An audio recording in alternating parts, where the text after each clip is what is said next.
दांत वाली बहू। रंजना कभी ब्रश नहीं करती थी। उसे कितनी बार उसके माँ बाप ने डांटा, लेकिन उसका कोई असर उस पर होता ही नहीं था, जिस कारण से उसके दांत पीले पीले हो जाते हैं। शादी के बाद। अरे बहू, वैसे तो तुझ में कोई कमी नहीं है, पर तेरे दांत इतने पीले कैसे हैं बेटा? कैसे मतलब? कोई सर्जरी थोड़ी ना कराई है। वो तो क्या नाम, मैं ब्रश नहीं करती थी तो पीले हो गए। अब क्या करूं? आप कहें तो लाल करवा लूं या फिर काले? यार ये क्या है, क्यों माँ से लड़ रही हो? लड़ रही हूँ? अरे मैं लड़ रही हूँ या ये बोल रही है कि दांत पीले हैं, पीले। अरे तपस्या थोड़ी ना की है इन्हें पीले करने के लिए। बकायदा ब्रश नहीं किया है 20 साल तक, तब जाकर। छी, कैसी बात कर रही हो? ये उस वक्त तो पीले नहीं थे जब हम लोग तुम्हें देखने आए थे। अरे तब साफ करवा लिया होगा डेंटिस्ट के पास जाकर। अब देखो कैसे पीले पीले लग रहे हैं। रंजना सास की तरफ गुस्से से देखती है। फिर शुरू हो गई पीले पीले पीले। अरे पीले तो तब भी थे जब मेरे हाथ का रसगुल्ला उड़ा उड़ा कर खा रही थी और बोल रही थी, लड़की नहीं गुणों का खजाना दे रहे भाई साहब आप। खैर, अब वो लोग करते भी तो क्या करते, पीले दांत वाली बहू पल्ले पड़ी थी तो झेलना तो था ही। एक दिन कीर्तन में रंजना गाना गा रही थी।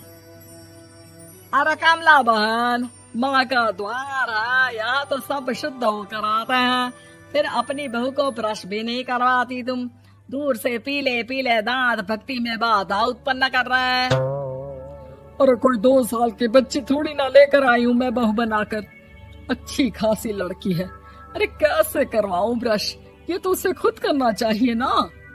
अब माँ बाप तो इसके जैसे तैसे निपटा दिए, ये नहीं सोचा कि सास कैसे संभालेगी। सास बहू को लेकर घर आ जाती है, लेकिन सोच लेती है कि अब इसे लेकर कहीं नहीं जाएगी।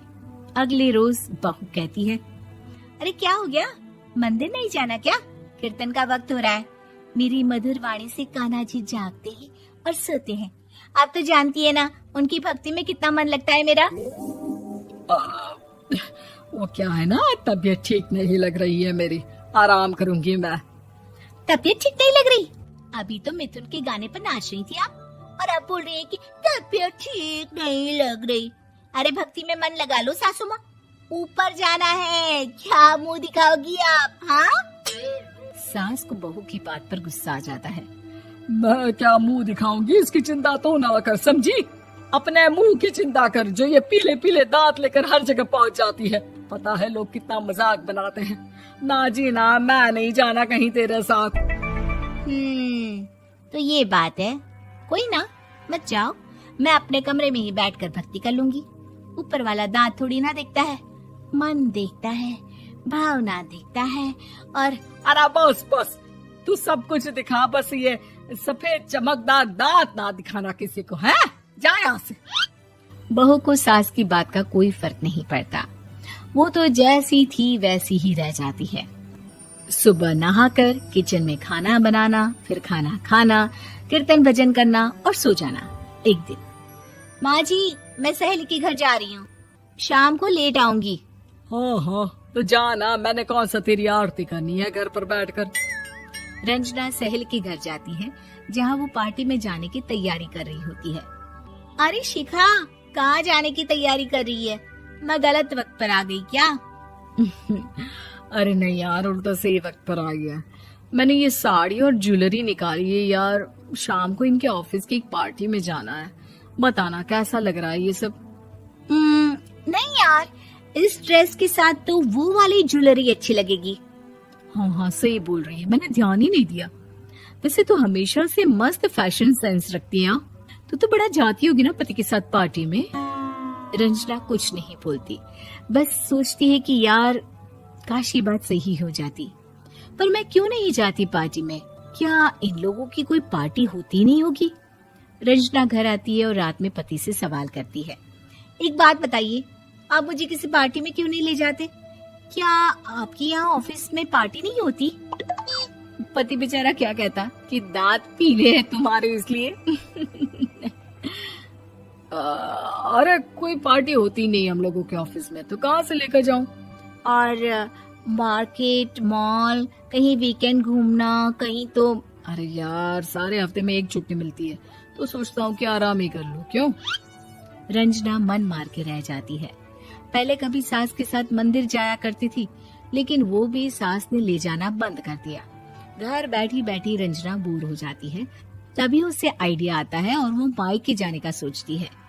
सासू माँ, 2 दिनों के लिए मम्मी के घर जा रही हूँ। अच्छा अच्छा, ठीक है, आराम से जा। और हाँ, माँ से कुछ अच्छी आदत सीख कर आना कि कैसे शरीर के हर भाग की तरह दांतों की सफाई भी जरूरी होती है, समझी? शुरू हो गई ना आप। वो लोग आपकी तरह नहीं है कि छोटी छोटी बात का बतंगड़ बना दे। उन लोगों के लिए मैं मायने रखती हूँ, ना कि मेरे पीले पीले दांत। रंजना माँ को बिना बताए उन लोगों को सरप्राइज देती है, लेकिन जैसे ही वो दरवाजे पर पहुंचती है, अंदर देखती है कि घर वाले कहीं जा रहे होते हैं। अब माँ, काश रंजना दीदी के दांतों वाली प्रॉब्लम नहीं होती, तो वो भी हम लोगों के साथ चलती ना बुआ जी की बेटी की शादी में। हाँ बेटा, लेकिन अब उसे कौन समझाए कि उसको उसके पीले दांत नहीं दिखते, लेकिन उसके आसपास के लोगों को कितना एम्बैरेसिंग फील कराते हैं। मुझे तो कितनी बार उसके स्कूल की टीचर ने शिकायत की कि उसके साथ कोई लड़की बैठना भी नहीं चाहती, और ना ही कॉलेज में कोई उससे बात करना चाहता था। लेकिन पता नहीं क्यों उसे ये बात समझ में ही नहीं आती। कोई कमी नहीं है उस लड़की में, बस यही कि दांत पीले हैं। वो तो भला हो जीजा जी और उनकी माँ का, जो दीदी को जैसी है वैसे ही रखा हुआ है। रंजना को अपने घर वालों की बात सुनकर बहुत दुख होता है। वो सोचती है कि वो क्या करे, लेकिन फिर वो सीधा डेंटिस्ट के पास जाती है, अपने दांत चमकाती है और कसम खाती है कि वो रोज ब्रश करेगी। अरे क्या हो गया? तुम तो 2 दिनों के लिए गई थी ना, पर कोई ना, अच्छा है, चलो आ गई तो। रंजना सास के सामने आकर खड़ी हो जाती है और पूरी स्माइल करती है, उसके चमकदार दांतों को दिखाती हुई। हैं? चले मंदिर?